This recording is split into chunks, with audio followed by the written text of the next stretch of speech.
Honour water riding झाल्यानंतर आता छान असं रेडी झालोय आणि आता परत सर्व आम्ही बाहेर चाललोय.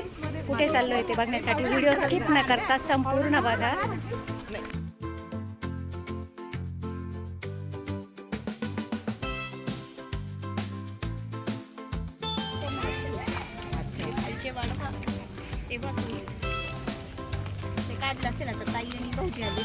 फॉरेस्ट मध्ये वॉक करतोय आम्ही.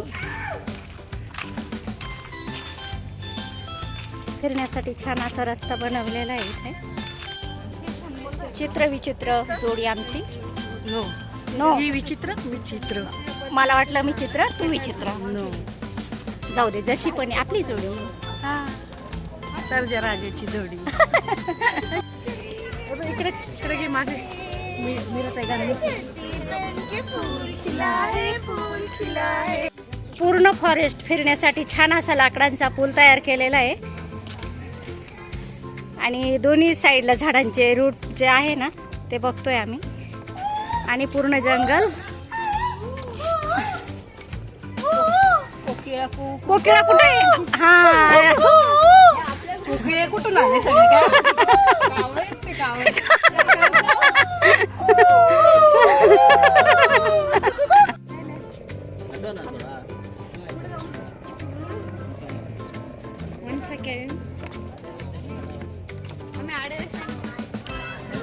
बोल. हा मग खाली पण बघते ना. कसल्या प्रकार सांगत होती अपेक्षा?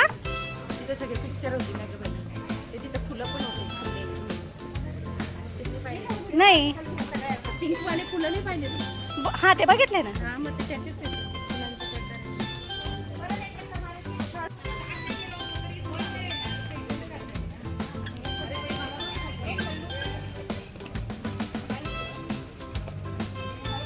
आणि फॉरेस्ट वॉकचा एक राऊंड इथे कंप्लीट झाला. राऊंड खूप छोटा होता, इतक्यात कंप्लीट झाला.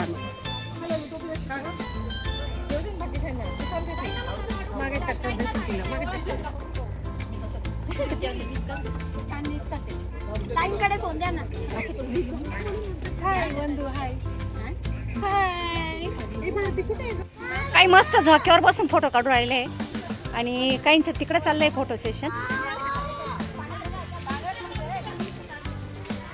जुनी नाव आहे त्यात काही रील्स कोणते बनवायचे त्या सर्च करू राहिल्या.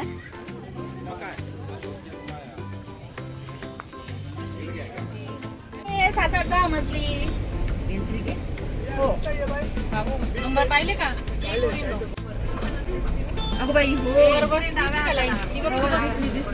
आता मुरुडेश्वरांच्या दर्शनासाठी निघालो. गाडी पार्किंगला लावतो आणि नंतर दर्शनाच्या लाईनला उभं राहतो. इथून लाईन आहे म्हणे. इथून लाईन आहे. भव्य अशी मंदिराची इमारत जिच्याकडे बघण्यासाठी मान अशी वरती करून बघावं लागू राहिलंय आणि त्याच्या शेजारीच भगवान शिवांची भव्य अशी मूर्त.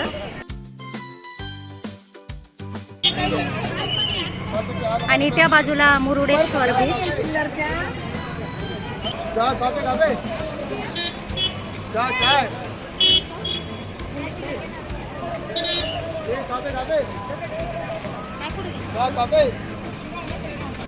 मंदिरामध्ये लाईन भरपूर मोठी आहे. काय करायचं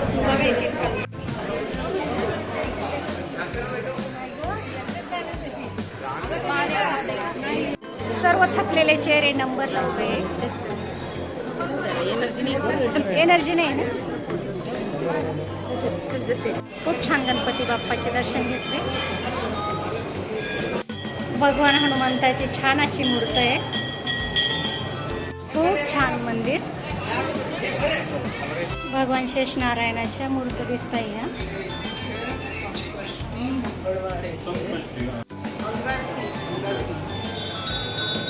हेरचे मंदिर खूप छान छान आहे. ते भगवान हनुमंताचे, त्याच्या शेजारी शेषनारायणाचे असेल बहुतेक आणि याच्या शेजारी एक मंदिर आहे छोटंसं. पूर्ण सोन्याचा दिसतोय.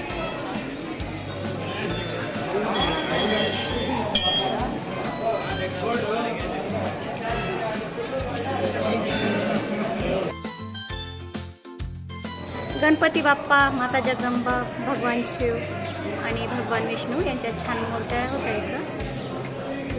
आणि शेवट नवग्रह मंदिर.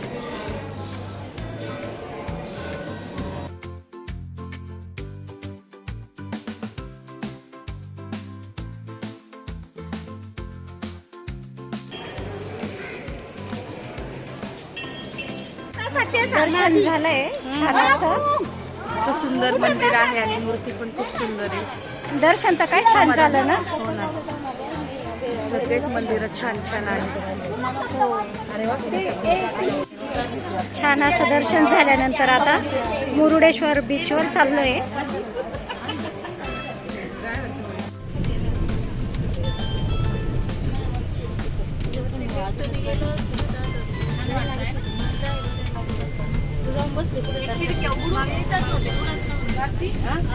सगळे थकलेले चेहरे आता जेवण करण्यासाठी उतरू राहिले. उड्या मारून थकले. व्हाईट वाले दे ना ग. आम्ही आधी फिश पकडायला जाणार आहोत. The next day. अगं तुम्हाला चोरणाला आणायला लावलं. पाय किती ओल आहे. हे काढलंस का आभार गेला त्यात त्यांनी तिने माझा हे असे फुलं घेऊन आणि मग म्हणते हे फुलं जपून ठेवा. पुढच्या वर्षीपर्यंत जपून. आता ते फुलच बुके मारून घे. ही ट्रिप आहे ना, ही ट्रिप सबसे यादगार रही. ह्याच्यामध्ये रील स्टार आहे, एक युट्यूब चॅनल वाली आहे आणि एक थोडीशी रागीट आहे, एक रडाऊ आहे आणि एक तर एकच मेंटल आहे. सगळे मिळून येडे पागल सगळे एकत्र होऊन ट्रिपची थोडीशी आहे ना मजा वाढवली. जर सगळे सिन्सिअर चांगले असते तर काय मजा आली असती सांगा बरं तुम्ही. संध्याकाळी सगळ्यांची होईल नेहमी जॉब करतात. आता आहे त्याला मी तरी काय करू. विसरले नाही तू. संध्याकाळी सगळ्यांच्या बरोबरचा कार्यक्रम होणार. तर आज ट्रिपचा 3रा दिवस आणि सकाळी सकाळी रेडी होऊन आम्ही गोकर्ण बीचवर आलेलो.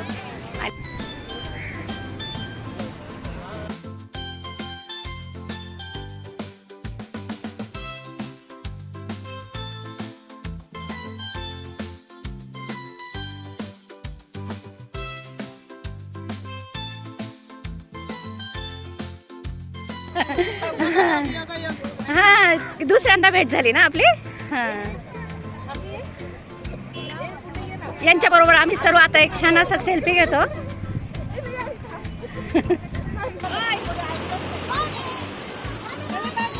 म्हणे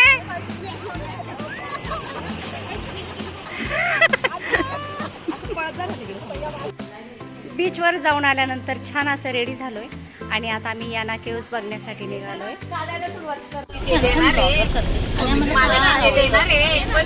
ही भूत आमच्या बरोबर काय बळच नवीन आठवण म्हणून देणार आहे गिफ्ट म्हणून. काय देते मंगळसूत्र. छान होतं का जेवण. एक नंबर. हॉटेल त्रिभुवनमध्ये जेवण झाल्यानंतर आता याना केव्स बघण्यासाठी निघतोय.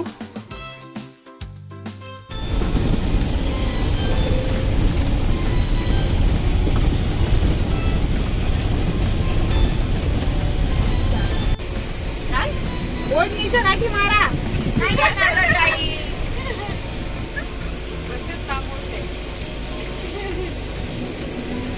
सांगितलं होतं ओढण्याला पिना लावून या म्हणून. जेणेकरून आमची मैत्रीण सुंदर दिसली पाहिजे. धन्यवाद. याना केव्स संबंधित माहिती इथं लिहिलेली आहे. एक ऐतिहासिक कथा सुद्धा आहे याच्या संबंधित. भस्मासूर राक्षस यांच्याशी निगडीत आहे. ती पुढील व्हिडिओमध्ये सांगते. याना केव्स बघण्यासाठी एंट्री पास काढले. 14 जणींसाठी 200 रुपये पेड केले.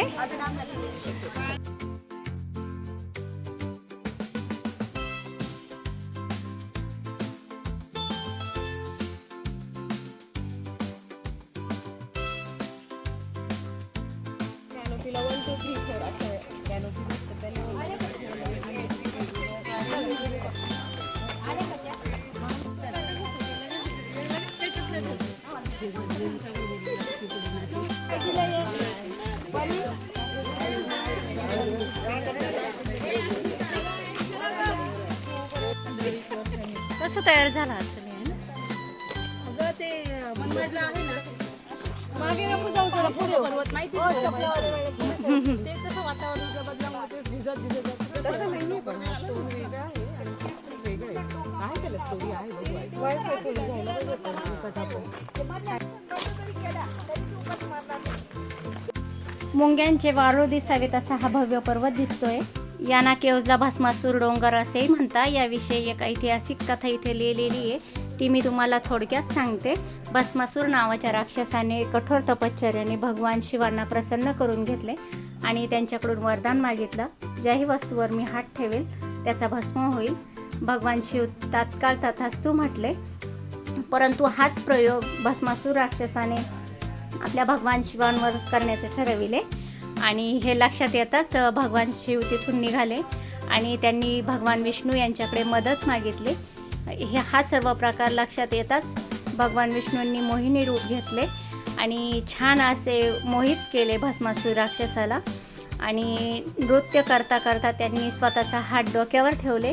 हे भस्मासूरच्या लक्षात नाही आले. त्यांनी तात्काळ डोक्यावर हात ठेवला आणि त्याचा भस्म तयार झाला. तोच हा भस्माचा डोंगर. अशी ही छोटीशी कथा.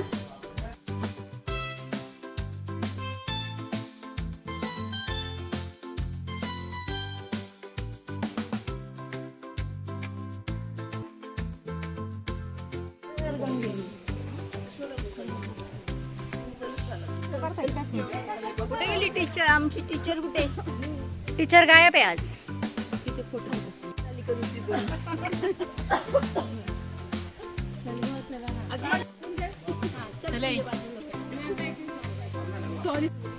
केव्ज भोवती प्रदक्षिणा करण्यासाठी पायऱ्या आहे आणि पायऱ्यांवरतून चाललोय आम्ही.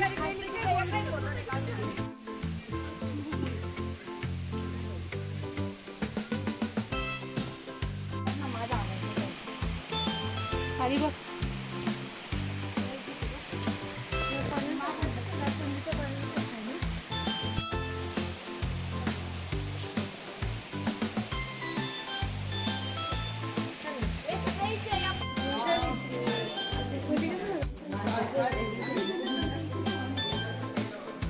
याना केव्हची आतील बाजू.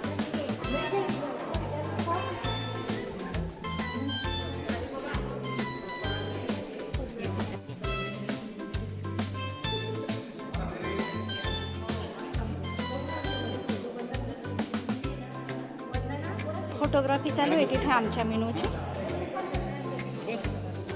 आणि बाकीचे वेटिंगला उभे आहे. मनी अडकली नाही ना कुठं? मनी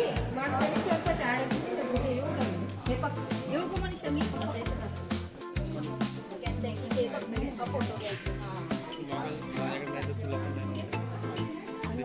केव्हची प्रदक्षिणा संपली.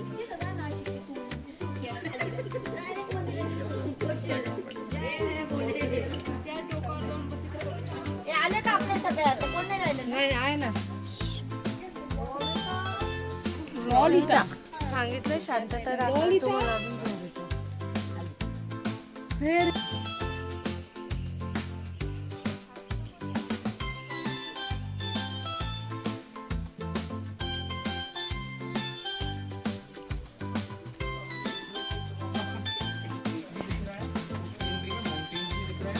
येते का? मग येते.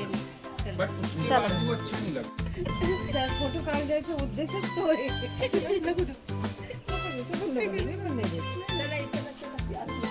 माझे लगून जाते.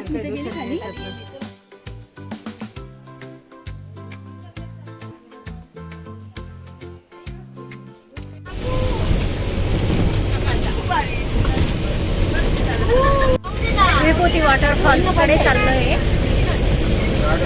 तिला काढायला